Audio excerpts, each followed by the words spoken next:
Si è chiusa a Verona, nelle sale del Museo Africano della Casa Madre dei Missionari Comboniani, una interessante mostra denuncia sul calcio in Africa. L'obiettivo è stato quello di mostrare che il calcio in quel continente non è solo sport, ma è anche e soprattutto una prospettiva diversa da cui vedere o immaginare il proprio futuro. È su questo miraggio che milioni di giovani africani si danno appuntamento ogni giorno in spazi polverosi e pieni di buche, un miraggio che spesso provoca delusioni e spietati fallimenti. L'intento è stato quello di proiettare un'immagine di Africa che sta anche crescendo e uno dei settori nei quali certamente si vede questa crescita in termini anche di progresso, di sviluppo, è quello sportivo.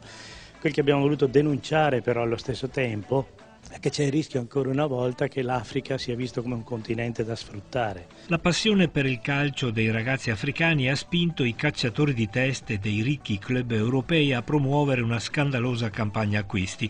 una realtà che è diventata una sorta di saccheggio di giovani talenti, e così anche il calcio è colpito da quella sorta di maledizione plurisecolare che si è abbattuta sul continente nero, condannandolo alla vendita all'estero delle proprie materie prime senza poterle sfruttare sul territorio. Stessa cosa accade con i calciatori. Ma i governi africani si rendono conto di questa triste realtà?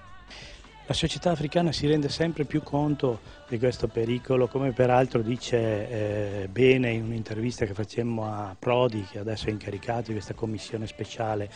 per lo sviluppo dell'Africa, perché in alcuni paesi, prendiamo il Ghana, prendiamo il Sudafrica stesso naturalmente, sta emergendo una classe anche politica, una classe imprenditoriale, eccetera, che è consapevole che è arrivato il tempo di prendere in mano il proprio destino, e questo certamente è un buon segno anche per il futuro, perché l'Africa diventi protagonista di questo suo sviluppo.